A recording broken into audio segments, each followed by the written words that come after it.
Likable versus competent. It's a tightrope almost every woman leader has walked. If you're warm and collaborative, you're seen as nice, but maybe not tough enough. If you're direct and decisive, suddenly you're labeled difficult, intense, or aggressive. This is the likable versus competent trap, and it shows up in workplaces everywhere. And no, you're not imagining it. Decades of research in social psychology show that people unconsciously judge women leaders through a different lens. Here's why it happens. People automatically evaluate others on two qualities: warmth and competence. Warmth is about kindness and trust. Competence is about skill and effectiveness. Most of us want to be seen as both, but gender stereotypes expect women to be warm, selfless, and modest, while leadership stereotypes expect decisiveness, confidence, and authority.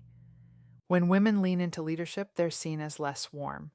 When they lean into warmth, their competence can be underestimated. And that tension, that no-win choice, is the double bind. You've probably lived it in subtle ways. A performance review where your results are praised, but the feedback focuses on your tone. A meeting where you challenge an idea and suddenly the room goes quiet. A negotiation where advocating for yourself is interpreted as being pushy. Meanwhile, the same behavior in a male colleague is interpreted as strength. So, how do you lead without shrinking yourself? Here are a few practical ways to navigate this trap. First, pair clarity with collaboration.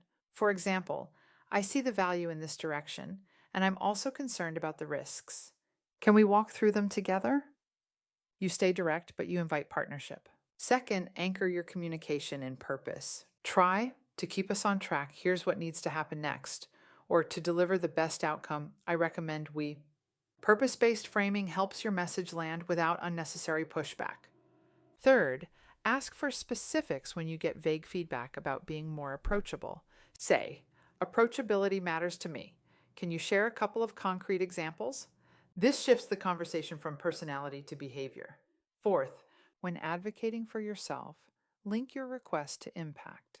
For example, aligning my role with my responsibilities will help me influence across teams more effectively. You're not apologizing, you're demonstrating leadership. And finally, build psychological safety on your own team. Model openness, reward candor, and set the tone by saying things like, I expect pushback here. Different viewpoints help us make better decisions. When you create a culture that values healthy disagreement, everyone benefits, including you. Remember, the goal is not choosing between being likable or competent. The most respected leaders blend warmth and strength in the same interaction. And the more you practice this balance, the more confident and grounded you become, even in a system that isn't always designed with you in mind.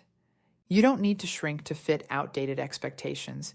You're here to lead with clarity, presence, and power. For more strategies like this, make sure you subscribe and join me at powerofpeacefulness.com.